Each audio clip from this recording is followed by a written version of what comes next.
Welcome to episode 2 of the Quickbooks video series presented by Protea Academy. Today we're going to take a look at the chart of accounts. There are two ways to access your chart of accounts in QuickBooks. The first way is to go to the gear icon and under your company, click Chart of Accounts. The second option is to go to Transactions, Chart of Accounts. As you can see, both these options brought up the same screen. And this is showing you all the current accounts you have in your QuickBooks file. Let's take a look at some of the functions you can do on the Chart of Accounts tab. The first is you can click the arrow screen on an already established account. You have three options: edit, make the account inactive, or run reports. If you click the edit button, the original screen comes up where you imported all the data when you created the account. On here, you can change any of this data, including changing the account name or type. The second option was to make the account inactive. This is useful if you have a QuickBooks subscription that limits the number of accounts you use. You can also use this on any accounts you do not use any longer. The third and final option is to run a report. If you click that, it brings up a general ledger of that specific account. As you can see, it lists out every transaction in that account, and you can filter for whichever date you would like to see.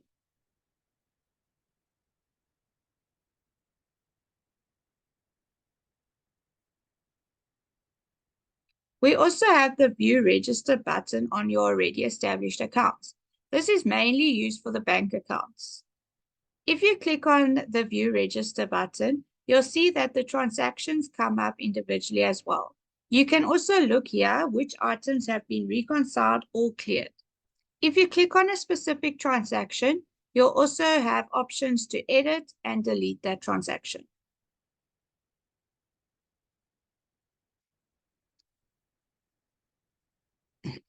On the right-hand side, you have a few other options. The first option is the pencil, which allows you to edit account names at the same time.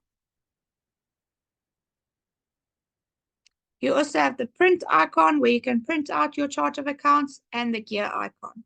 This shows you which columns you want to use. You might want to take a column out, or you can even include inactive accounts, and then you can decide how many accounts per page you want to see. We then move over to creating a new account. You click the New button in the right-hand corner. At the top, you need to select which type of account you want to use. I'm going to select an expense account. In the top section, you're going to select which account this should be a sub-account under. I'm going to select advertising.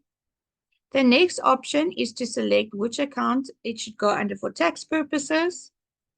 You then enter the name of your new account. In the description, you can add some more detail about what this account relates to.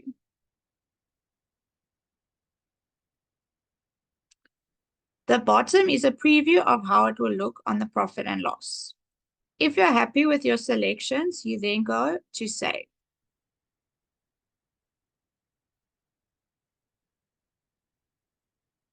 We can now search for this account.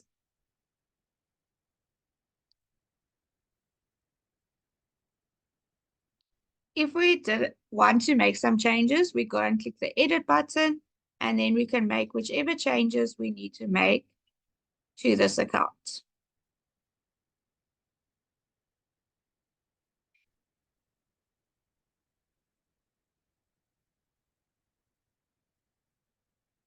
We also have some batch activities where if you click a few of the accounts, you can then go and click batch activity and make them inactive at the same time.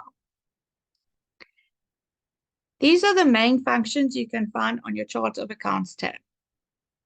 Thank you for watching episode 2 of the QuickBooks video series presented by Protea Academy. In the next episode, we'll take a look at importing data into QuickBooks.